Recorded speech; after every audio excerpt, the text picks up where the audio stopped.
और ब्रेक के बाद आपका फिर से स्वागत है। बढ़ेंगे आगे। भारत ने जापान को, जी हां, जापान को पीछे छोड़कर दुनिया की चौथी सबसे बड़ी अर्थव्यवस्था बनने का ऐतिहासिक मकाम हासिल कर लिया है। नीति आयोग के सीईओ वीवीआर सुब्रमण्यम ने इस बात की जानकारी दी है। उन्होंने कहा कि जापान को पीछे छोड़कर भारत दुनिया की चौथी सबसे बड़ी अर्थव्यवस्था बन गया है। सुब्रमण्यम ने कहा कि अब अगले 3 सालों में जर्मनी को हटाकर तीसरे स्थान पर भारत पहुंच जाएगा। अर्थव्यवस्था के मोर्चे पर भारत का डंका एक बार फिर से पूरी दुनिया में बजने लगा है। भारत को एक बड़ी सफलता मिली है। भारत अब दुनिया की चौथी सबसे बड़ी अर्थव्यवस्था वाला देश बन गया है। भारत ने जापान को पीछे छोड़कर ये उपलब्धि हासिल की है। इस बात की जानकारी नीति आयोग के सीईओ वीवीआर सुब्रमण्यम ने दी।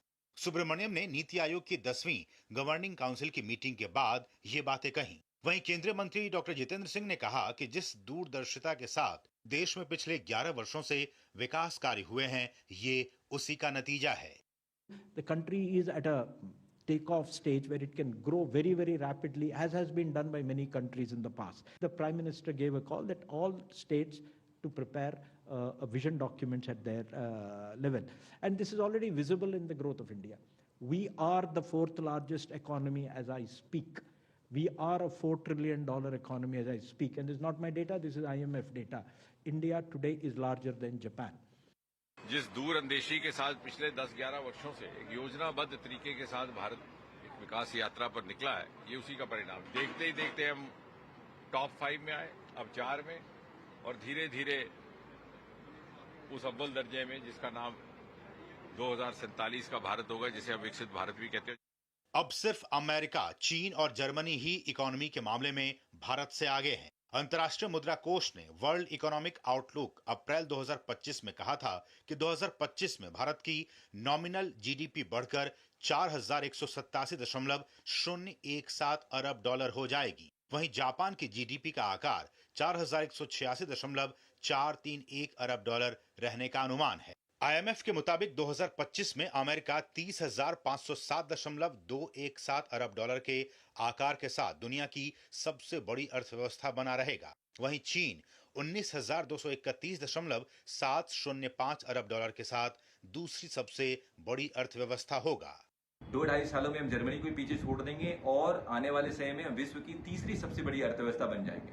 इस उपलब्धि के पीछे जो एक बहुत बड़ा महत्वपूर्ण कारण बताया जा रहा है, वो बताया जा रहा है जनसांख्यिकीय लाभांश।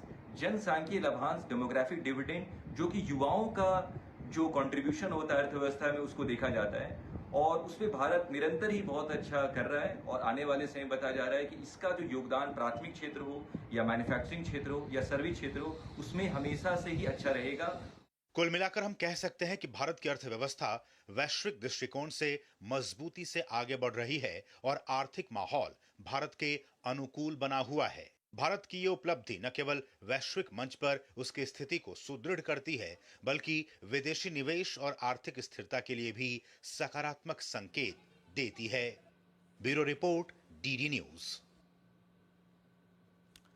तो दुनिया की चौथी सबसे बड़ी इकोनॉमी अब भारत बन गया है। ये अब बातें निकलकर सामने आ गई हैं कि वर्ल्ड की चौथी सबसे बड़ी इकोनॉमी अगर कोई देश है तो वो भारत है और हमने जापान को पीछे छोड़कर ये उपलब्धि हासिल की है। और इसलिए कुछ महत्वपूर्ण तथ्य आपके लिए समझना और जानना बहुत जरूरी है। ये देखिए, मोटे अक्षरों में हमने क्या लिखा है कि दुनिया की चौथी सबसे बड़ी इकोनॉमी भारत बन गया है। और चौथी बड़ी अर्थव्यवस्था आखिर कैसे बना भारत, ये भी आपके लिए जानना जरूरी है कि कैसे भारत चौथे पायदान पर पहुंचा है। तो इंटरनेशनल मॉनिटरी फंड, जिससे कि शॉर्ट फॉर्म में हमने आईएमएफ लिखा है, आईएमएफ की बीते महीने अप्रैल 2025 की एक रिपोर्ट आई है, वर्ल्ड इकोनॉमिक आउटलुक रिपोर्ट। ये world economic outlook report IMF की है, ये भारत की नहीं है, आईएमएफ की रिपोर्ट है। और उस रिपोर्ट में इस बात की तस्दीक की गई है कि जापान को पीछे छोड़कर अब भारत जो है वो चौथी सबसे बड़ी इकोनॉमी बन गया है। ये आईएमएफ की जो बीते महीने अप्रैल 2025 की रिपोर्ट आई है, उसमें इस बात का जिक्र किया गया है। इसमें यह भी कहा गया कि भारत की जो नॉमिनल जीडीपी है वो 4.187 ट्रिलियन डॉलर की है। 4.187 ट्रिलियन डॉलर की भारत की नॉमिनल जीडीपी जो है वो इस वक्त की है। वहीं क्योंकि जापान से हम आगे आए हैं। तो जापान की कितनी है? जापान के अनुमानित जीडीपी जो है वो 4.186 ट्रिलियन डॉलर है, यानी कि हमसे वो पीछे अब चला गया है। भारत उससे अब आगे निकल चुका है, इसलिए भारत जो है वो जापान को पीछे छोड़कर चौथी सबसे बड़ी इकॉनमी हो गई है। और इसमें कारण क्या कुछ फैक्टर्स रहे, ये भी आपके लिए जानना जरूरी है। जो मजबूत डोमेस्टिक जो डिमांड्स हैं हमारी आपकी तरफ से, जो हम उपभोग करते हैं वस्तुएं, तो मजबूत घरेलू मांग ये सबसे बड़ा कारण। अनुकूल जनसांख्यिकीय रुझान ये जो है ये भी एक बहुत बड़ा फैक्टर रहा। और गवर्नमेंट की तरफ से जो नीतिगत सुधार किए गए बीते वर्षों में, ये तमाम फैक्टर्स भारत को चौथी इकॉनमी बनाने के लिए उसको सपोर्ट करने का काम किया। भारत की अर्थव्यवस्था 6 से 7% की एनुअल ग्रोथ रेट से बढ़ रही है। यह भी इस बात का जिक्र आईएमएफ की उस रिपोर्ट में किया गया कि भारत की जो इकॉनमी है वो 6 से 7% की जो ग्रोथ रेट है उससे लगातार आगे बढ़ती जा रही है। और वहीं जापान की अर्थव्यवस्था को ग्लोबल ट्रेड टेंशन जो इस वक्त हम देख रहे हैं पूरे विश्व में, ट्रेड टेंशन, टैरिफ वॉर, ये और पॉलिसी चेंज के कारण काफी नुकसान हुआ। वहां की सरकार जो फैसले ली, उन फैसलों ने वहां की इकोनॉमी को, वहां के मार्केट को सपोर्ट नहीं किया। और साथ ही साथ जो ग्लोबल एक टेंशन चल रहा है टैरिफ वॉर को लेकर, इन दोनों वजहों से जापान को काफी नुकसान पहुंचा। लेकिन अमेरिका, चीन और जर्मनी अभी हमसे आगे हैं। अमेरिका, चीन और जर्मनी ही भारत से फिलहाल आगे हैं। हम अब जापान को पीछे छोड़कर चौथे पायदान पर पहुंच चुके हैं। अब हमारा जो अगला सवाल है आपके लिए कि ये जो चौथी इकॉनमी बनी उसका ग्लोबल सिनेरियो पर क्या कुछ प्रभाव पड़ेगा, पूरे वैश्विक फलक पर क्या प्रभाव पड़ेगा। तो वैश्विक प्रभाव में भारत की बढ़ोतरी होगी। जो वैश्विक वर्ल्ड जो एक ऑर्डर है उसमें अब भारत का जो दम है वो काफी बढ़ जाएगा। G20 और IMF में भी इसका प्रभाव पड़ेगा, क्योंकि ये एक मल्टीलैटरल फोरम्स हैं G20 और IMF, इसमें भी भारत का दबदबा काफी बढ़ेगा, क्योंकि अब ये फोर्थ इकॉनमी बन चुका है। जो FDI है, फॉरेन डायरेक्ट इन्वेस्टमेंट, उसमें काफी वृद्धि देखी जाएगी। जो निवेशक हैं वो आएंगे और भारत में काफी मात्रा में निवेश करेंगे, ये कुछ इंपैक्ट पड़ेगा। क्षेत्रीय स्थिरता के साथ साथ जो इंडो पैसिफिक है, भारत प्रशांत, उसमें भी स्थिरता को काफी बढ़ावा मिलेगा। अगर आपकी इकॉनमी काफी मजबूत है तो कहीं ना कहीं इसका इंपैक्ट बाकी जगहों पर भी पड़ता है। तो उसमें ये कुछ अहम वजह हैं। ग्लोबल इकोनॉमिक लीडरशिप की दिशा में हम और भी आगे बढ़ेंगे। जो अभी जो दूसरे नेता हैं उन नेताओं की कतार में भी भारत खड़ा हो पाएगा, क्योंकि ग्लोबल इकोनॉमिक लीडरशिप की दिशा में काफी हम आगे बढ़ जाएंगे। 2028 तक कहा गया है कि जर्मनी को पछाड़कर तीसरी बड़ी अर्थव्यवस्था हम बन जाएंगे। अब ये देखिए, हमने जापान को तो पीछे किया ही, 2028 तक ये भी कहा जा रहा है इस रिपोर्ट में कि जर्मनी को पछाड़कर हम तीसरी सबसे बड़ी अर्थव्यवस्था बन जाएंगे, ये भी कहा गया है। अब है कि क्या भारत तीसरी बड़ी अर्थव्यवस्था वाला देश बन पाएगा। तो IMF के मुताबिक 2028 तक भारत बन सकता है तीसरी बड़ी इकोनॉमी, ये IMF ने कह दिया है। जर्मनी 4.9 ट्रिलियन डॉलर जीडीपी को छोड़ सकता है पीछे। जर्मनी की जो अभी है वो 4.9 ट्रिलियन डॉलर है और भारत की जीडीपी 2027 तक 5 ट्रिलियन डॉलर तक पहुंच जाएगा। तो आप समझिए कि जर्मनी को भी हम अब पीछे छोड़ के तीसरे नंबर पर पहुंच जाएंगे। 2028 तक 5.58 ट्रिलियन डॉलर तक पहुंचने का अनुमान है भारत की नजर से। तो हम कहीं ना कहीं जर्मनी से काफी आगे चले जाएंगे। लेकिन जो तीन सबसे बड़े इकॉनमी है, अमेरिका 30.57, देखिए चीन 19.231 ट्रिलियन डॉलर ही भारत से फिर आगे रह पाएगा। तो हमसे फिर दो इकॉनमी जो है अमेरिका और चीन, वो ही आगे रह पाएंगे। हम जर्मनी को भी पीछे छोड़ देंगे। अब इस बढ़ोतरी का आम लोगों पर, हमारे आपके जीवन पर क्या प्रभाव पड़ेगा, ये भी सवाल है। तो तेजी से बढ़ती अर्थव्यवस्था से नए रोजगार के जो मौके हैं वो सृजित होंगे।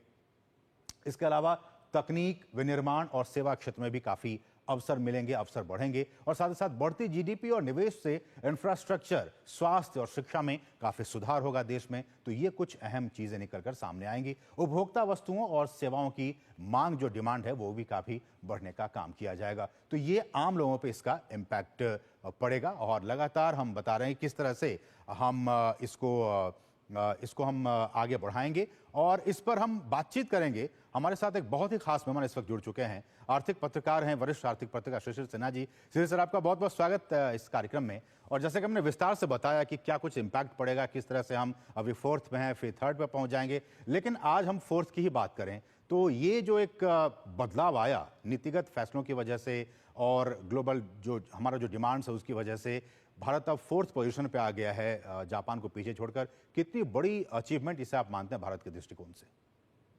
से आपने जितना कुछ कह दिया उसके बाद बताने को मेरे पास बहुत कुछ है नहीं। फिर भी सर आप लेकिन फिर भी विशेषज्ञ हैं। दो आप बातें मैं कहना जी मैं दो बातें कहना चाहूंगा। एक है जिसको हम लोग कहते हैं Rosto theory of economic growth. चूंकि अर्थशास्त्र का छात्र रहा हूं, जी कुछ ऐसी चीजें बात करना यहाँ पर जरूरी है जो आगे की दशा दिशा के बारे में बताएगा। और रोस्टो की जो थ्योरी है उसमें 5 स्टेज बताए गए हैं। जैसा कि कल का जो आपने सुब्रमण्यम साहब का जो आपने कमेंट सुनाया था, उसमें उन्होंने कहा कि हम टेक ऑफ स्टेज पे आ गए हैं। रोस्टो की थ्योरी में पहला स्टेज जो है वो ट्रेडिशनल सोसाइटी है, दूसरा है pre condition for take off है, तीसरा है टेक ऑफ की कंडीशन है, फिर इसके बाद जो है वो है आपकी ड्राइव टू मेच्योरिटी, और उसके बाद age of high mass consumption. मैं आपको ये थ्योरी क्यों बता रहा हूं? क्योंकि अब अगला लक्ष्य हमारा $5 ट्रिलियन का है, जो कि 2027 का हमने लक्ष्य रखा है, 2027-2028 का। अब वहां पर जो आपका ये जो मेच्योरिटी वाला जो है और age of high mass consumption है, वो वहां पर अमल में आएगा। और वहां पर कौन कौन सी चीजें हैं जो हमारे लिए इसमें मदद कर सकती हैं? जैसा कि देखिए, हम लोग बार बार कहते हैं 3D, डेमोग्राफिक डिविडेंड है, डेमोक्रेसी है, एक डिमांड है, जी उसके साथ 2 और डी जोड़ लीजिए। एक है आपका डाइवर्सिफाइड मार्केट है, और 5वां जो है वो डिजिटल पेमेंट है। तो ये 5 डी मिल करके हम ये जो टेक ऑफ की स्टेज पे आए हैं, वहां से मेच्योरिटी पर पहुंचने में हमारी काफी मदद करेंगे। और फिर हम age of high mass consumption, जो कि विकास की उच्च स्थिति को दर्शाता है। तो जो 2027 या 2030 या 2033 और 2047 का जो लक्ष्य है, जी उन लक्ष्यों को पूरा करने में ये मदद करेगा। माफी चाहेंगे चूंकि अर्थशास्त्र की कुछ एक थ्योरी का हमने जिक्र कर दिया, नहीं नहीं बहुत लेकिन बढ़िया मुझे किया सर, लगा हमारे कि दर्शक समझ पाएंगे इन एक बातों लोगों को। की जानकारी के लिए बताना जरूरी था। लेकिन जिस जिस जिस देश को सर हमने पीछे छोड़ा है, हमने जापान को पीछे छोड़कर इस अचीवमेंट को हासिल किया है, तो ऐसे में जापान की बात थोड़ी सी करनी ज़रूरी है। हमने कहा कि जो ट्रेड वॉर है, जो ट्रेड टेंशन है, वो एक फैक्टर रहा, और दूसरा जो उनकी घरेलू नीतिगत जो फैसले थे, ये कहीं ना कहीं 2 फैक्टर्स उनको अफेक्ट किया। भारत को भी इन बातों को काफ़ी ध्यान में रखना होगा, चूंकि ट्रेड वॉर कहीं ना कहीं भारत के लिए भी नुकसानदेह साबित हो सकता है। लेकिन हमारी नीतियां, डोमेस्टिक पॉलिसीज काफ़ी मजबूत हैं। ऐसे में भारत किस दिशा में आगे बढ़ता हुआ इस वक्त नजर आ रहा है?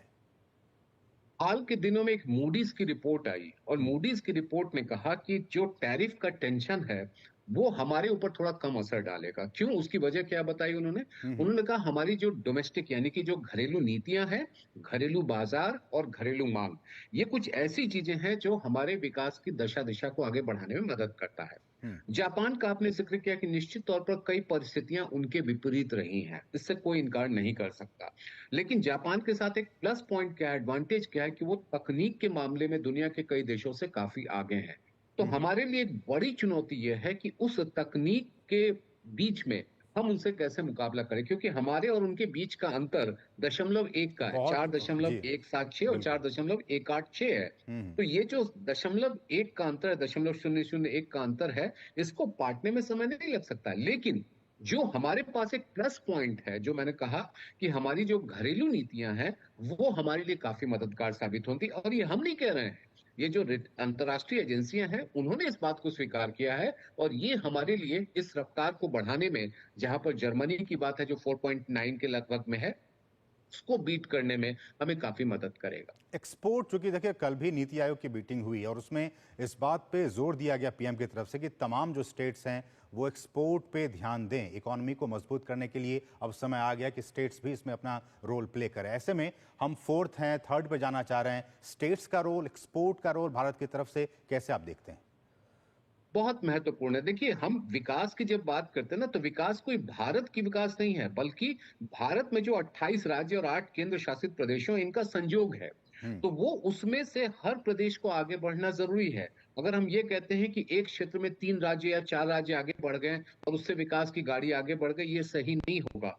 28 राज्यों में एक समावेशी विकास की अवधारणा हो, और वो तभी संभव होगा जब राज्यों के बीच विकास को लेकर के प्रतिस्पर्धा हो।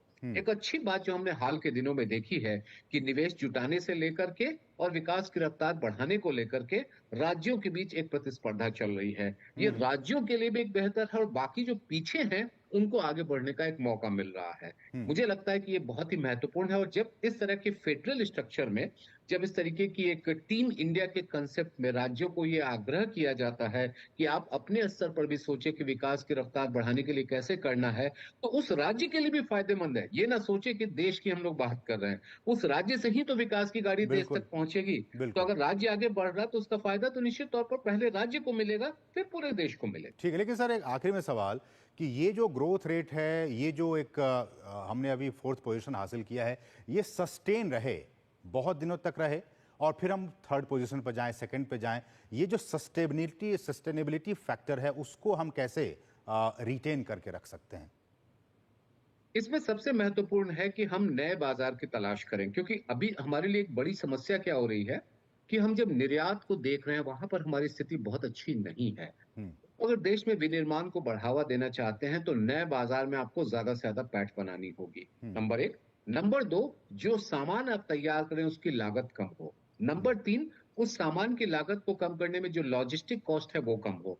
नंबर 4, जो बाहर की कंपनियां हमारे यहाँ आने को तैयार हों, उनके लिए हम और कैसे बेहतर माहौल तैयार कर सके। और नंबर 5 और सबसे महत्वपूर्ण है कि केंद्र और राज्यों के बीच में देसी विदेशी निवेश को लुभाने के लिए एक सिंगल विंडो की व्यवस्था हो। तो ये पंचसूत्री कार्यक्रम लेकर के अगर हम चलें तो हमें लगता है कि ये जो तीसरे दूसरे ये जो पायदान की बात है उससे कहीं ज्यादा महत्वपूर्ण होगा कि हम कितनी तेजी से आगे बढ़ पाते हैं और सस्टेन कर पाते हैं। बिल्कुल बिल्कुल। चलिए सर, समय इतना ही है। बहुत बहुत शुक्रिया श्रेयसी से हमारे साथ जुड़ने के लिए, और बहुत ही आसान शब्दों में हमारे इन बातों को समझाने के लिए बहुत बहुत शुक्रिया। बढ़ेंगे आगे, रुकेंगे यहाँ एक बहुत ही छोटे से ब्रेक के लिए, और ब्रेक के बाद जब वापस आएंगे तो आपको दिखाएंगे भारत की तरफ से जो डिप्लोमेटिक स्ट्राइक है